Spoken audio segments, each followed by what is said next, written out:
বাংলাদেশের কিছু মানুষের জ্ঞান কম বাট বুঝে বেশি, তাদের জন্য আজকের আমার এই ভিডিওটি। বাংলাদেশের বন্ধু বা এরা বলে বা ভাবে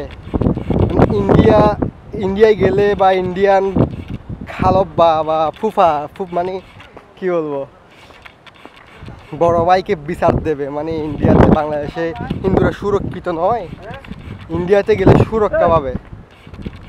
সো তাদের উদ্দেশ্যে আজকে আমার এই ভিডিওটি, যে আমি এখানে পিকচারটা দিয়ে দেবো যে কয়েকদিন আগে স্বর্ণা দাস নামের যে মেয়েটিকে ইন্ডিয়ান বিএসএফ খুন করছে, সেটা কি মুসলিম ছিল?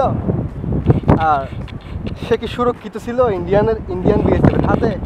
বাংলাদেশের বর্ডারে গেছে, ইন্ডিয়াতে তো ঢুকে নাই, প্রবেশ করা নেই, তারপরও কেন তাকে খুন করা হয়েছে? আপনারা একটু ভাবেন।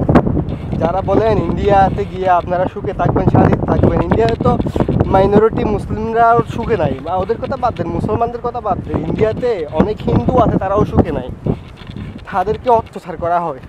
সো আপনারা কিভাবে ভাবেন মানে ইন্ডিয়াতে গেলে সুরক্ষায় থাকবেন, বা ইন্ডিয়াকে বলে আমরা সুরক্ষা নিশ্চিত করব, কেমনে ভাবেন আপনারা?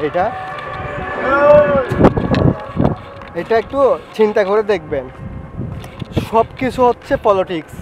মায়ের চেয়ে মাসির দরদ কখন বেশি হয়?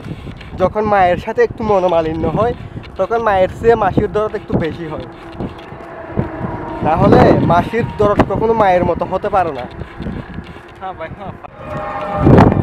সব কিছু রাজনীতির খেলা। দেখেন না ফিলিস্তিনে এত মানে কীভাবে হত্যা করতেছে, অনেক মুসলিম দেশ আছে না, তারা সুখ কেন সুখ? মানে আপনারা বলতে পারেন আপনাদের মুসলমানদের প্রতি ঠান নাই, তা ঠিক আছে, সমস্যা নাই। আমি আরেকটা জিনিস বলি, শ্রীলঙ্কা ইন্ডিয়ার তো এত ওখানে হিন্দু আছে, নেপাল তো পুরোটাই হিন্দু রাষ্ট্র, কেন তাদের সাথে সম্পর্ক ভালো না? তাদের সাথে কেন ইন্ডিয়ার সম্পর্ক ভালো না? শুধু বাংলাদেশের হিন্দুদের জন্য এটা দরদ কোথা থেকে আসে?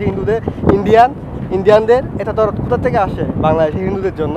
যখন একটু বর্ডারে গিয়ে যায় তখন তো মানে পাখির মতো করে খুন করে, তখন ওরা কি করে না, পাবে না?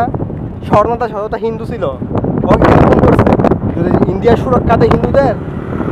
আর এখানে কয়েকজন সাংবাদিক আসছিল, জার্নালিস্ট, বাংলাদেশের মানুষের কাছে জিজ্ঞেস করছে বাংলাদেশের মাইনরিটিরা সুখে আছে কিনা। আরে বা বাংলাদেশের মাইনরিটিরা এখানে সুখে আছে, আপনাদের কারণে সুখে নাই। যে বর্ডারে গেলে আপনারা স্বর্ণদাসের মতো অনেককে খুন করছেন। একটু ভেবে দেখেন, মাসির দরদ কখনো বেশি হতে পারে না। কখন বেশি হয়? যখন মায়ের সাথে একটু মনোমালিন্য হয়, তখন মায়ের মাসির দরদ বেশি হয়।